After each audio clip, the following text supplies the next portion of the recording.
setuju nggak kalau cara belajar zaman sekarang itu udah beda banget? Bukan lagi soal duduk di kelas dan menghafal, tapi juga soal bagaimana kita berpikir dan berkreasi. Dan kabar baiknya, kita punya banyak cara baru buat belajar, bisa lewat teknologi, media digital, bahkan film. Di video kali ini kita bakal bahas gimana caranya belajar yang lebih seru, efektif, dan relevan dengan zaman sekarang. Yang pertama, yuk kita bahas mengenai transformasi pembelajaran berbasis literasi TIK. Dulu belajar itu artinya cuma duduk di kelas, mencatat, lalu menghafal. Tapi hari ini, belajar adalah proses interaktif yang melibatkan teknologi. Kita sebut ini sebagai transformasi pembelajaran berbasis literasi TIK. Artinya apa? Artinya, teknologi informasi dan komunikasi menjadi bagian penting dari proses pembelajaran. Dengan TIK, pembelajaran itu bisa menjadi interaktif. Artinya, siswa bisa terlibat langsung, bukan hanya mendengar saja. Lalu, yang kedua, siswa bisa menjadi lebih fleksibel. Artinya, bisa belajar di mana saja dan kapan saja. Lalu selanjutnya, pembelajaran bersifat kontekstual, yang dimana materi dikaitkan langsung dengan kehidupan nyata. Lalu yang terakhir, pembelajaran harus berpusat pada siswa. Dan guru bukan hanya satu-satunya sumber ilmu, tapi siswa juga menjadi aktor utama dalam pembelajaran. Contohnya, materi yang tadinya hanya berbentuk teks bisa dipelajari lewat simulasi digital, video interaktif, bahkan teknologi VR. Dengan cara ini, siswa bukan hanya memahami pembelajaran, tapi juga mengalami pembelajaran. Dan ini bukan sekedar gaya belajar baru, tapi ini adalah bekal penting agar kita siap menghadapi dunia yang nyata dan kehidupan kerja yang serba digital. Sekarang kita bahas satu hal penting mengenai media pembelajaran. Media pembelajaran bukan sekedar alat bantu, tapi kunci yang menghubungkan kita dengan dunia pengetahuan digital.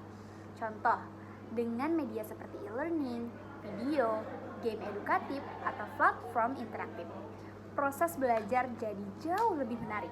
Media pembelajaran punya beberapa prinsip penting. Yang pertama, relevansi, yaitu harus sesuai tujuan pembelajaran. Yang kedua, tentunya keterjangkauan bisa diakses oleh semua siswa.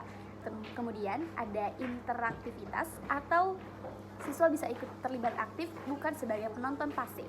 Kemudian ada kreativitas, yaitu mendorong berpikir kritis dan inovatif. Kemudian ada etika digital yang dimana mengajarkan tanggung jawab dan menghargai hak cipta. Manfaatnya banyak banget. Yang pertama, informasi jadi lebih mudah diakses. Yang kedua, belajar jadi lebih menyenangkan dan tidak membosankan.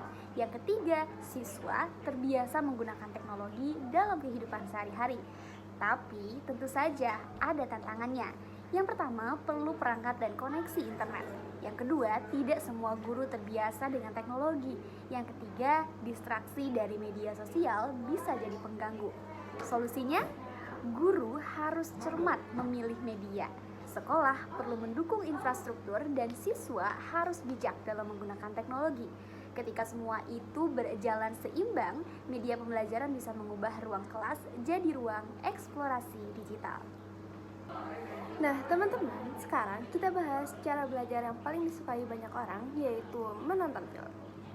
Nah, film edukasi ini bukan cuma hiburan ya, ia adalah media pembelajaran yang menyampaikan informasi kompleks dengan cara yang sederhana, emosional, dan konseptual. Nah, dengan lewat film, siswa itu bisa yang pertama, melihat simulasi kehidupan nyata. Yang kedua itu terhubung secara emosional dengan materi. Yang ketiga, menganalisis pesan, nilai, dan bias dalam konten. Nah, yang terakhir itu belajar berpikir kritis terhadap informasi audiovisual. Nah, teman-teman, namun penting untuk diingat bahwa siswa itu tidak boleh hanya jadi penonton. Mereka harus berpartisipasi aktif, berdiskusi, menulis refleksi, bahkan membuat konten film sendiri. Misalnya, setelah menonton film tentang isu lingkungan, siswa itu bisa menganalisis pesan utama, mencari fakta tambahan, lalu membuat kampanye digital mereka sendiri. Nah, disinilah literasi digital itu berkembang, tapi bukan hanya dalam membaca, tapi juga dalam memahami, memproduksi, dan mengkritisi media. Nah, selain itu, film edukasi juga membantu membentuk karakter. Ia mengajarkan empati, nilai moral, dan cara berpikir reflektif yang penting dalam kehidupan. Dari tantangan dan peluang dari literasi TIK, memang perjalanan menuju pembelajaran digital tidak selalu mulus. Ada masalah akses teknologi, risiko plagiarisme, bahkan ancaman distraksi digital. Tapi di balik tantangan itu ada peluang luar biasa, yaitu kolaborasi lintas disiplin, pembelajaran berbasis proyek, bahkan kesempatan menciptakan konten yang punya dampak sosial. Intinya, pendidikan di era digital bukan hanya tentang menguasai teknologi, Tapi tentang bagaimana kita menggunakan untuk berpikir kritis, kreatif, dan bertanggung jawab. Belajar bukan lagi tentang seberapa banyak kamu hafal, Tapi seberapa baik kamu bisa menganalisis, mencipta, dan berkolaborasi. teknologi ada di tanganmu. Gunakanlah untuk tumbuh, bereksperimen, dan menciptakan perubahan. Karena masa depan pendidikan dimulai dari kamu. Yeay!